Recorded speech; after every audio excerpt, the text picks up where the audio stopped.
Welcome to NEXTGames Unity series, this video covering the fight against Hidhaegg. In this video, I'll give an overview of the Hidhaegg battle strategy, and then a battle example of the fight against Hidhaegg. As usual, we'll do all of this on the ninja job with the warrior subjob. Now, Hidhaegg is a warrior with a very high rate of double attack. He also has a fairly high evasion, so I recommend 1300 accuracy for this fight. And note, food can often be dispelled, so try getting as close to 1300 as you can without using food. Now, Hidhaegg is one of the easier Unity gods as long as you make sure you stick to some specific mechanics during the fight. Let's talk about his abilities.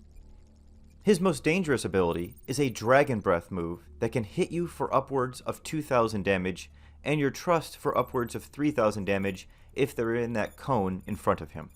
To deal with this ability, you want to be sure to always have Megawari up and have your trust positioned behind the NM so that they do not get hit with Dragon Breath.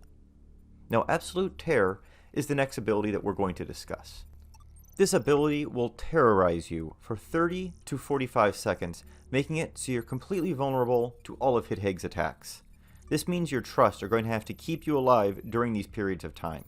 To deal with this, make sure you bring some good healing trust. And I also recommend using a backup tank, such as RKV, to try and eat some of those absolute terrors and help cure you while you are terrorized. Now, Hurricane Wing is the next ability that you will often see Hidhaegg use, but this normally is only going to hit you and your trust for 400 to 500 AoE damage unless Mighty Strikes is up, when it can hit for actually upwards of 1000 AoE damage. Now, at low hit points, Hidhaegg will often use TP moves back to back.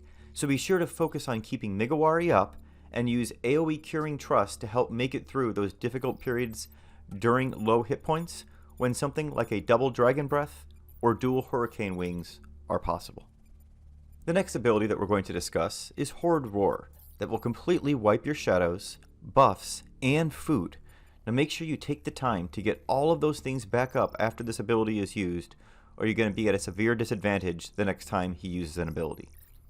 Now, normally he's only going to use single target tier 4 fire and wind spells, but he gains access to Firaga 4 at low hit points, and can cure himself for upwards of 40,000 hit points. Since you can't silence Hidhaegg on Ninja, all you can really do to combat this mechanic is just continually try and get as much damage as you can in as quickly as you can. Now you will notice in my battle example that I only had about 83% accuracy.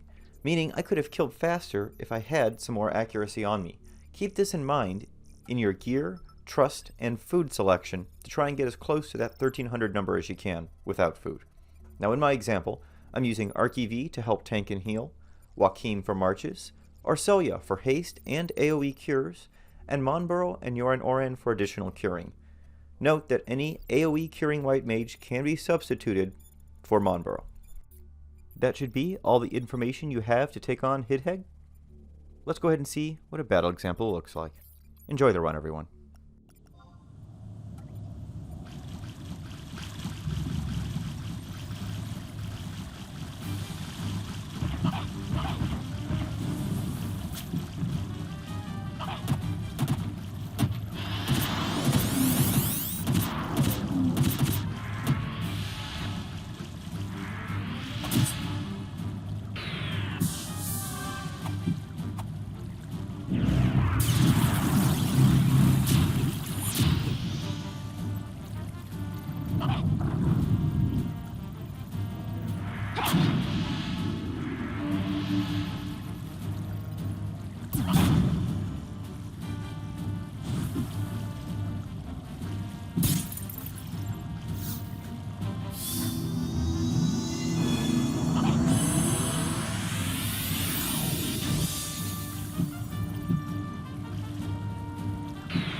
that'll be it for our Hidhaegg solo video. I hope everyone found that helpful. In our next episode in the series, we'll be covering Tolba. Have a great week, everyone. Stay safe and stay healthy.